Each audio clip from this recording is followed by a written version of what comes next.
Hello, everyone, and welcome to our Sunday 11 a.m. workshop. Here with us today, we have Jamie Northrup of the class of '04. Jamie is a New York City-based stunt performer, camera operator, and filmmaker. We are so excited to have you here today, Jamie.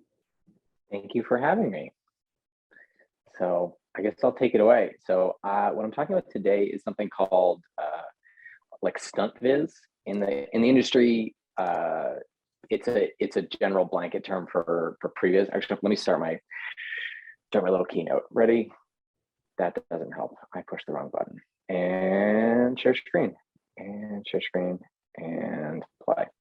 Great. So yeah, I work as a stunt performer in New York City, and I am going to talk today about something called Stuntviz, or as I'm going to keep saying, it's previs. In the industry, if you're a director, if you're working on a big movie, they're going to keep calling it Stuntviz. I'm working on a TV show right now called The Equalizer, and we just say previs. So I'll talk a little bit about who I am, what I do. So like I said, I'm a New York-based stunt performer. So I work on a lot of like cop shows in New York City. Blue Bloods, you can see me get shot and screaming obscenities on that show. I got killed there once or twice. Law and Order, shows like that. Shows that like you're like, I know about that show, but you're not like invested in this show, watching it all the time. I've been on sort of a lot of random shows. There's more TV than you will ever watch or need to watch.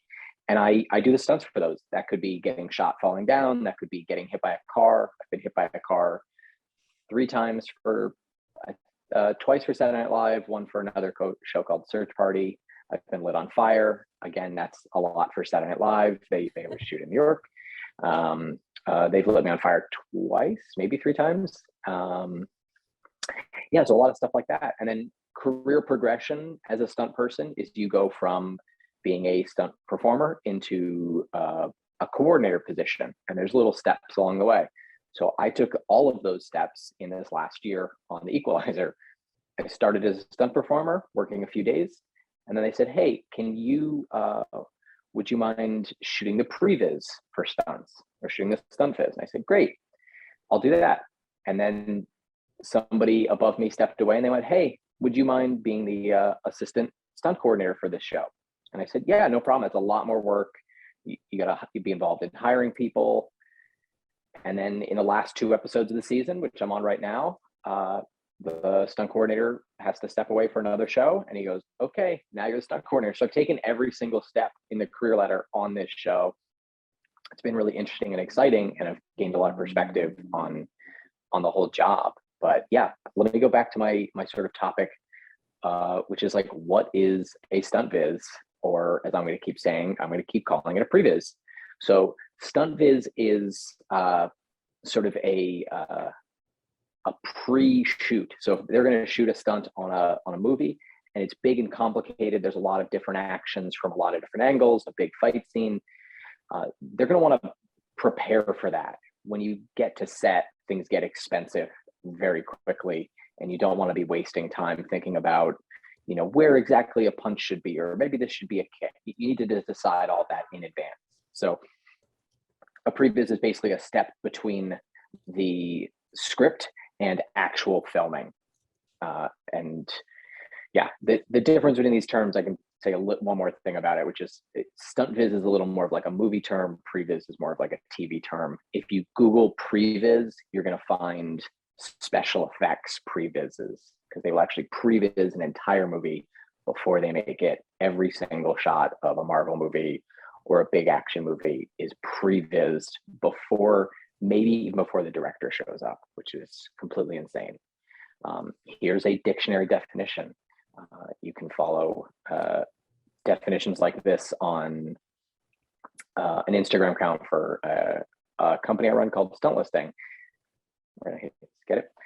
So previs is a short for pre-visualization, a rough draft of a full budget film production for the purposes of demonstrating and communicating with other departments, typically a fight scene. The best previses are well shot, edited, performed, sound effects, visual effects. It's a mini movie with super low production value. So why do a Stuntviz? I've sort of said a little bit about it. There's a couple good reasons. The main one is just communicate to the key stakeholders about the stunt. So the stakeholders I'm talking about are the director, the producer, assistant directors, and even the stunt people themselves. They don't want to show up on the day and just say, what are we doing? We go, well, it's a fight scene with 100 fight beats, one right after the other. And they go, oh my God, I have to memorize this in 2 seconds. It might be their first day working on a show. So we're just trying to make sure, we make all the decisions and get everybody on the same page. So a lot of stunt vises or pre-vises will go through a lot of revisions. We'll create one, we'll show it to the director. He'll go, no, not like that. Change it to this and that. And then if it's a big change, we'll reshoot it again and show it to him or her. Because you do not want to problem solve on set. A rule I'm always told is working on a major TV show, every minute on set is about $500. So when you think about paying all the different people, paying the dozens and dozens of people that are there, all the equipment that's being rented, the location that's being paid for, that might even be a low bar because they're spending $1 million a week or $1 million an episode, up to $6 million an episode for like a regular TV show with a bunch of stunts in it. Bigger shows like Game of Thrones, which I've never worked on, 20-30 million an episode. So they're spending that in just a couple of weeks. Don't waste 10 minutes on set for any reason other than there's no other way and it's a safety issue. So yeah, that's why we're doing a stunt viz or previs, just making sure we have a plan, because stunts can get kind of complicated and not a lot of people understand the nuances of it. You really want to be a total professional. There's different types of stunt viz, and I'm going to show you different examples that I've made myself. And then I'm going to show you how to find more yourself if you get really interested in how these work. This is the simplest previs. I looked for what the simplest previs I could find was. This is my friend Mark Odgers on top of a New York taxi cab driving down the street.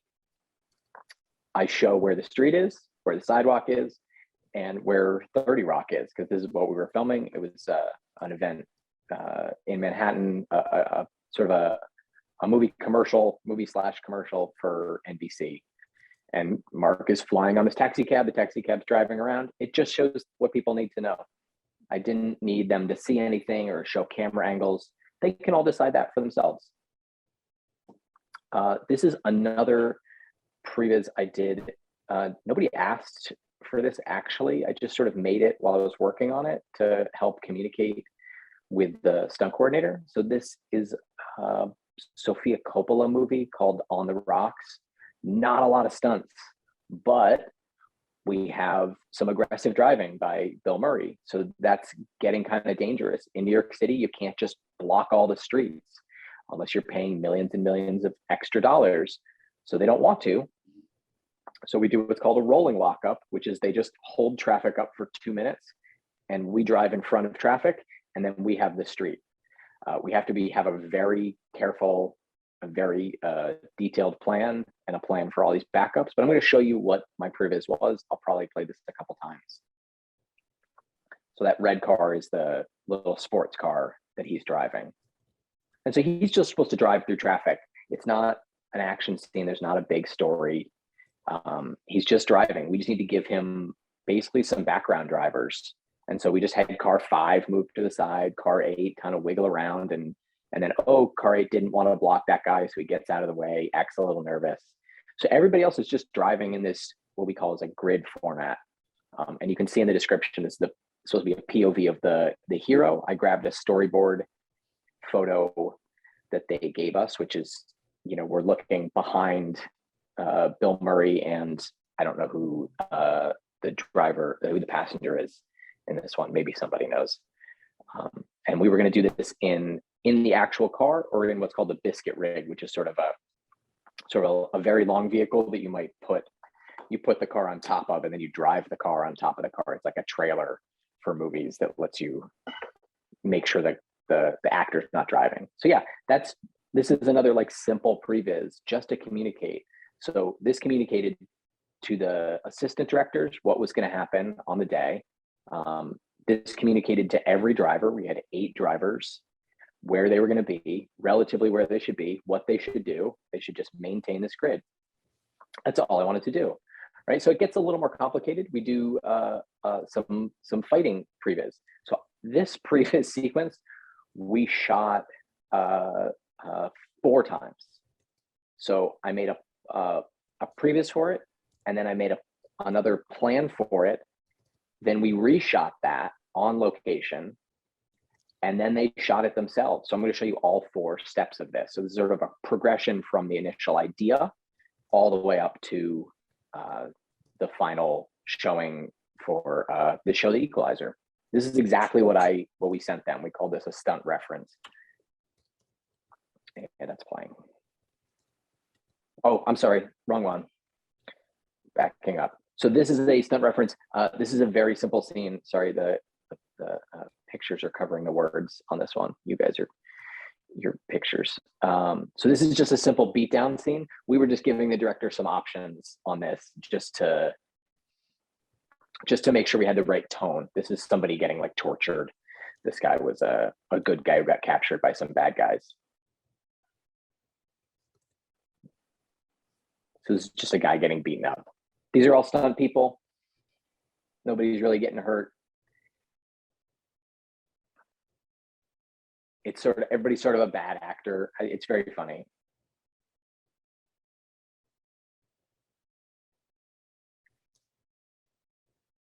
So we added like no sound effects to that. I'll keep playing that.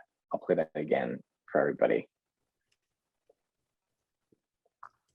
So we're basically just presenting, where the camera could be, what different actions we're going to do. All right, so we're doing things like slapping this guy around and like leaning on him really heavily, just showing reactions. This guy's not being hurt, he's acting hurt. This guy's acting like he's strangling him, and really he's just putting his arm there and flexing really hard, right? It's sort of dumb. And then we're just creating little beats that they can use on the day. Does that guy get punched? No, that fist is a foot in front of his face, and he just reacts on his own. You can see all these cardboard boxes, all these mats behind him. So yeah, all we wanted to do was show the director this. The director said, no, that's all wrong. It needs to be a short little thing. We just need like 2 little beats, and this is maybe I would call 5 beats. So this is the other scene I was warming up for and introducing. So this is a more complicated fight scene. We got the script, we read it. I'm gonna see if I can read the script for you guys, with you guys. So I'm going to give you just like a sample of what this is. This is The Equalizer episode 8 for season 2. So just reading a short section from the script. The instant the gunman steps forward, McCall, who's the main character, that's Queen Latifah when you see her, McCall strikes, grabbing one of them and slamming him into the other, startling him. I don't know if that would startle him, maybe. He reflexively fires, killing his comrade. I'm making writing critiques now. McCall leaps for cover as DeLeo and the other gunmen draw a bead and fire. As a bullet whizzes past her behind the sewing table, McCall spots a boy no older than 9 or 10 cowering, watching the gunplay wide-eyed. They give us this description, and we need to turn that into something that makes sense, right? Something that looks great on camera, something that's exciting to see. So I'm going to play the sort of initial step I made for this previs, which is going to look a little confusing to you guys because we're using this script as a reference, but this is just a nice reference tool for us. So what we have is McCall in the middle, 2 bad guys. That guy pulls out a banana, which is really supposed to be a gun. You can see we've placed these scissors off to one side, and all of these tables, all these rectangles are tables. So we're just looking at this overhead. We've labeled the key character, and then what happens? One guy comes up, somebody gets flipped over a table, a gunshot happens, somebody gets shot, that guy gets tossed behind him, and that's it. We just wanted to see where the pieces were, where people move. It's not super exciting to look at, but for us, it gives us the basic idea. and the scissors come into play a little bit later. So this was the first draft that we shot of this. They gave us a little space in one of the film studios off to the side, and this is what it looked like. I'm going to turn the volume down. That's that guy stepping in, and this is our main character and our bad guy number 2. She opens her coat, which we don't have. There's a gunshot. He gets shot. And she flips our big guy over the table.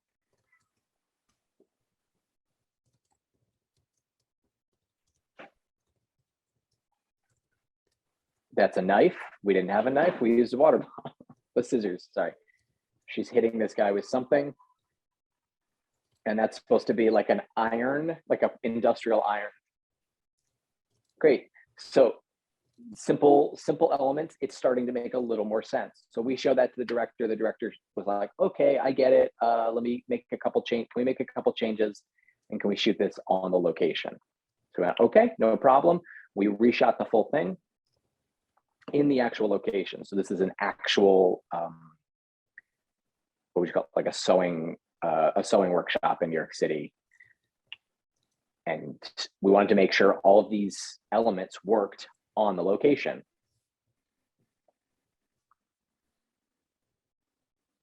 Same guys. Everybody here's a stunt person. Fake gun.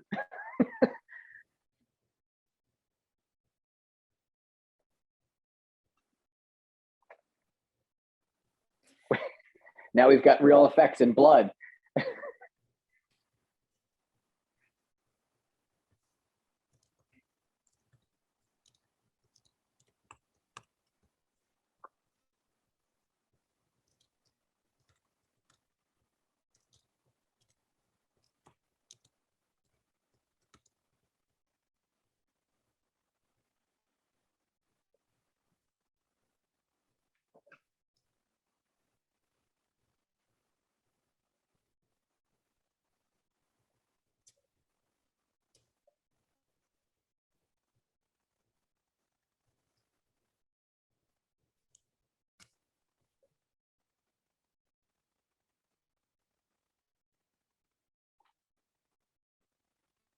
Hilarious, right? So it's like the impression of a real show. So you can see some of these key elements, but like we didn't have the thug crashing over the table because when we arrived, I'm sort of skipping through if you guys can't really see. If you see in that very last frame, there's a light directly over his head. If we had flipped him over the table, we would have smashed that light, and that light is a real light, and we are stunt people faking violence, not creating real violence. We're not professional wrestlers. We're not daredevils. We're just trying to make it look cool. So we just blocked that in. Does this like intertitle communicate what was going to happen? Yep. We didn't need to show it. You guys can film it on the day. So then he literally just starts in this position and drops himself down. Macaulay Culkin is our stand-in for the little kid because we don't have a little kid. You can't really shoot stunts with little kids around, and we're just there all day figuring it out. So we used him as a like little bit of a joke. Sometimes if you put a little joke in a very serious video, people will watch it a little more and it gives them a point to remember. That's our main character. We've got real special effects, right? We've got a fake gunshot. You can see earlier we had real blood from our bad guy number 1 getting shot. He got shot but not killed. Apparently, we shot him in the shoulder. And then the crash over the table. We take this all the way to, we introduced this story beat. So this was sort of a pitch from the stunt department to the director that maybe that gun is getting dangerously close to the young child. For whatever reason, maybe it was just timing. It wasn't the right beat. They didn't end up using this. You can even see on our gun, it says a gun right there in the middle. And it also says sorry, because we didn't have like a better looking gun that day. But we got the point, right? And then the scissors. Oh, can we see the scissors? You can see there's a picture of the scissors on this piece of cardboard with white tape on it. It got the point across, blood into this guy's neck. I mean, and the effect looks pretty great. Like, oh, we lost it. I lost it. too bad. So yeah, we went through that. Play it and see if I can skip ahead.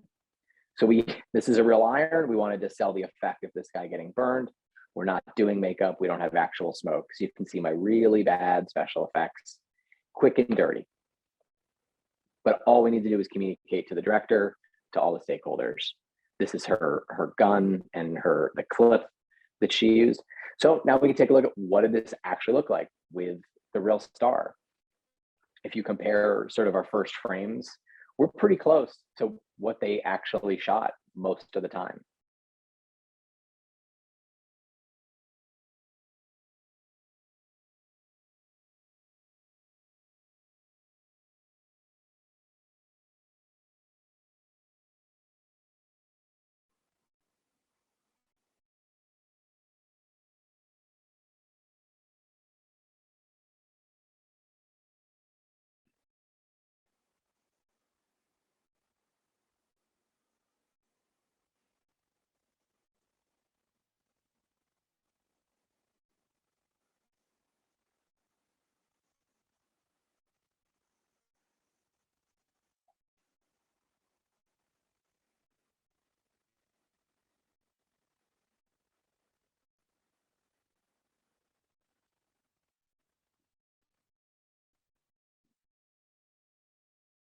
Same thing. We just shot the same thing again. They shot basically everything that we did. I don't think there's many small story points in our fight that they missed. They focused a little more on Queen Latifah than we did because our goal is to communicate the fight.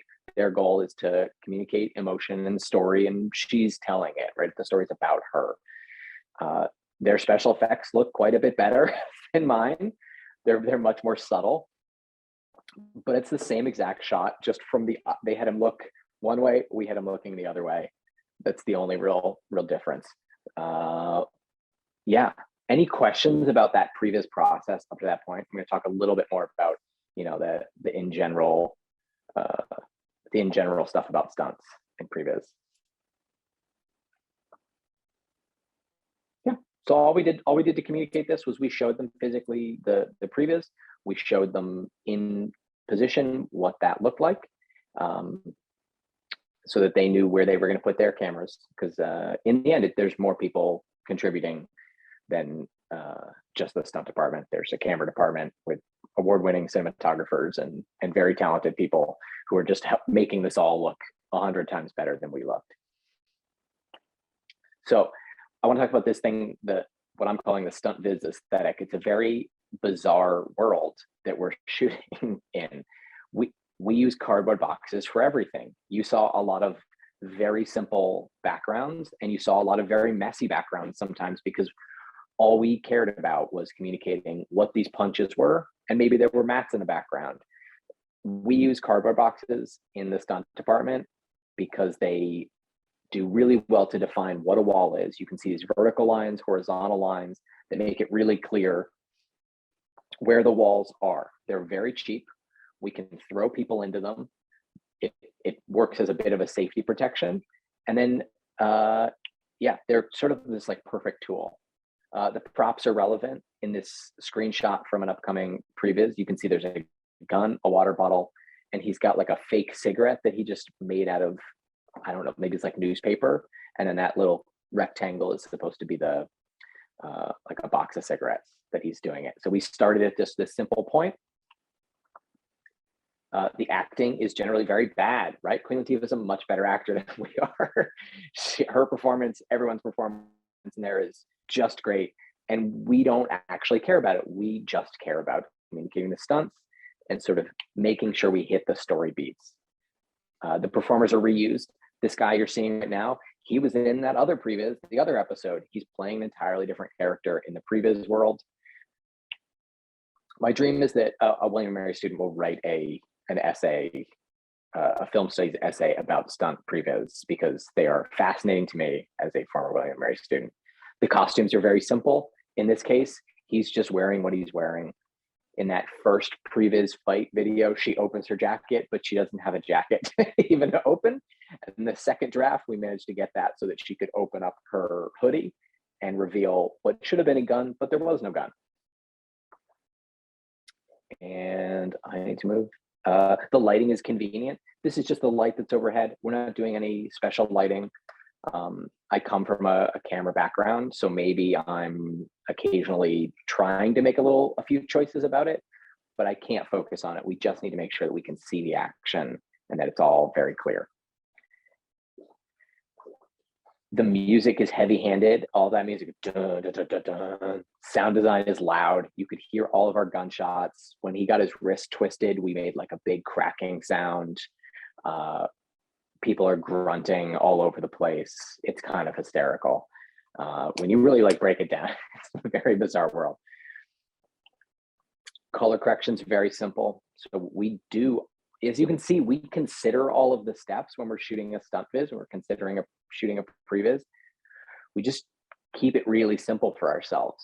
The props are, we have a fake gun, we have a water bottle, we just have these things. The chairs are not exactly right. The table is a folding table. We wanted to be able to move around, so it's on a cardboard box. We didn't want it to make noise, or we didn't want to break it.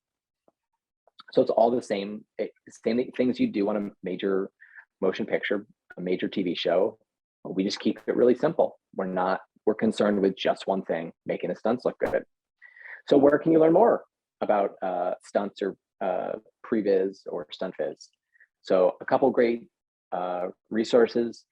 If you follow the Corridor Crew on YouTube, these guys do a series called Stunt Performers React. They also do one called VFX Artists React, which might be a little more popular. And they break down how they prepare for every stunt, what the tricks are, because it's nothing but a bunch of magic tricks. There's people that get slightly hurt a little bit here and there, but we're always trying to just avoid injury, not avoid anything crazy. So you can hear these guys talk about it. It's incredibly entertaining. If you want to do more of a deeper dive, we have an Instagram account called The Vizzies that I made up. It's a bit of an inside joke within stunts, so some of it's going to go over your head. But you can see the previses that people made for TV shows, movies, and just things on their own. Good, somebody knows Corridor Crew. The other great resource is another Instagram account for my company called Stunt Listing. We always share things that people have done either behind the scenes or in a movie, so you can see all the clips. We sort of consolidate all the stunts and the best of. So it's what stunt people consider as the best stunts out there. As I said, I'd love a nice William & Mary student to do a deep dive into the world of Stuntviz or previs, because it's its own genre in my mind and has its own rules that you must follow. And if you go too far, you're now suddenly making a drama. But if you keep it very contained, you're making a Stuntviz. And that's sort of everything I had to talk about. Does anyone have any questions?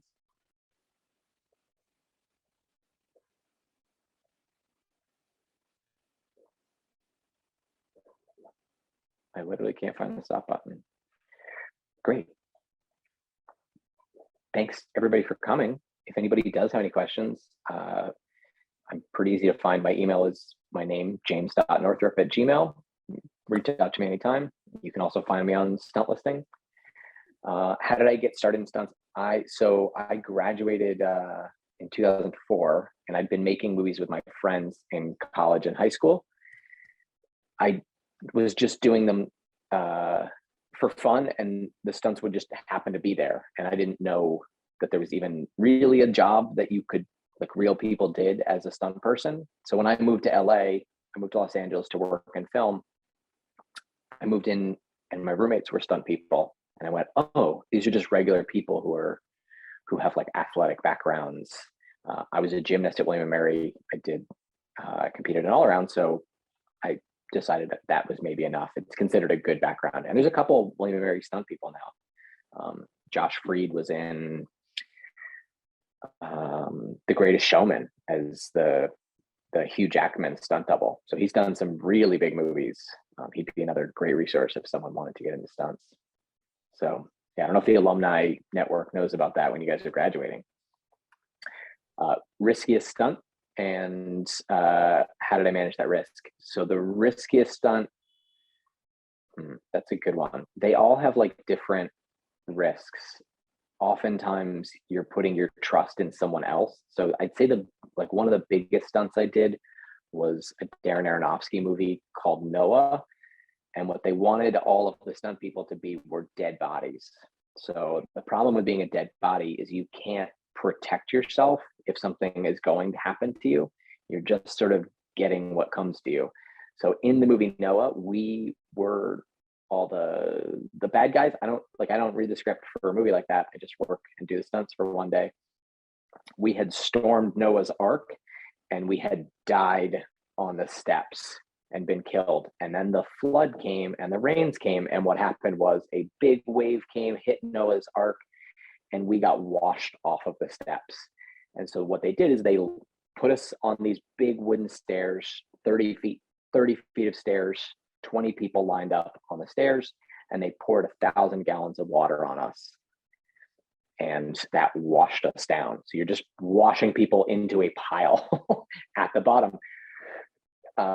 Managing that risk, the things that could have gone wrong, if you were thinking about it, were like, my biggest risk was someone's foot is just gonna inadvertently hit me in the face and break my nose.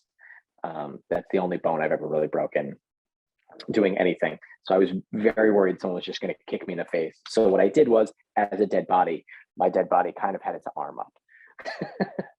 And that's just all I could do. I wore pads. You always wear pads underneath your wardrobe. There's always tricks like that. And then as soon as I was off camera, I stood up and ran out of the way so that the people behind me could get washed down.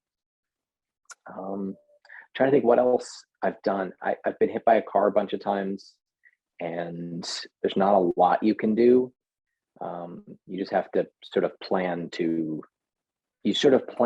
how your body's gonna go, because it happens faster than you can react. So you just want to position your body in a way that that's going to happen. And then for fire, it's just having the right people around. You have people around that know how to light you on fire safely, know how to protect you, and then you yourself need to know when to stop and lay down and tell them to put you out. So it's a lot of just preparation and rehearsal and a standard set of rules. There's some really massive stunts where people can break bones, break their neck, get killed. I don't think I've gotten really through any of those except for the car hits, getting hit by cars, and those are relatively low speed.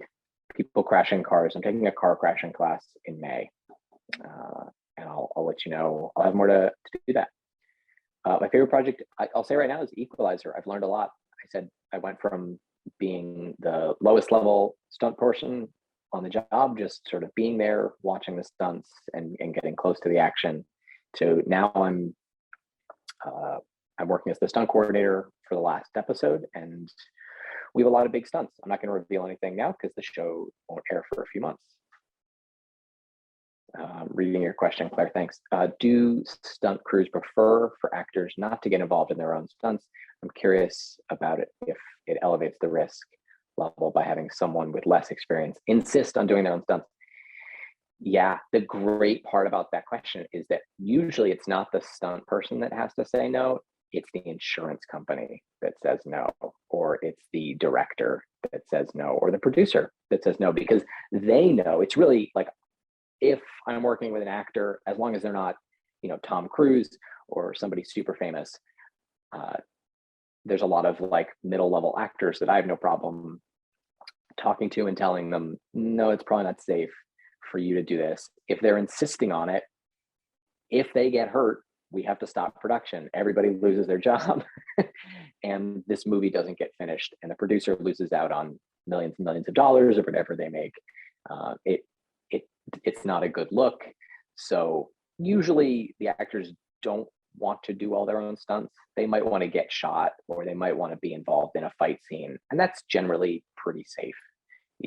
Someone might get bumped, someone might get kicked, but they're going to be fine in a couple of days, and they're not going to really break anything or get seriously hurt. But people can get hurt doing very simple stunts. If you twist an ankle and your character's next move is to run away, that's an issue. That's an issue. Now we can't do that, and we only have this location for this one day, and it's $20,000 a day. So we have to come back another day and hire everybody all over again. It hasn't really been an issue that I've run into where actors want to do their own stunts and don't get to. They're usually pretty happy when they see what we do, because then we usually, if that is one thing, if they insist on it, we'll do it first. And then usually they don't want to do it because we make it look like it hurts. That's the whole part of the job. Make it look dangerous, but be controlled. Any other questions? Great. As I said, I hope somebody contacts me and wants to write a very interesting essay about Stuntviz. I'll connect you with all the most interesting people in the stunt industry. You can talk to them. I wish I had time or expertise as a writer to do it, but you guys are all kind of perfect for this. This would be a perfect thing for an aspiring film studies major.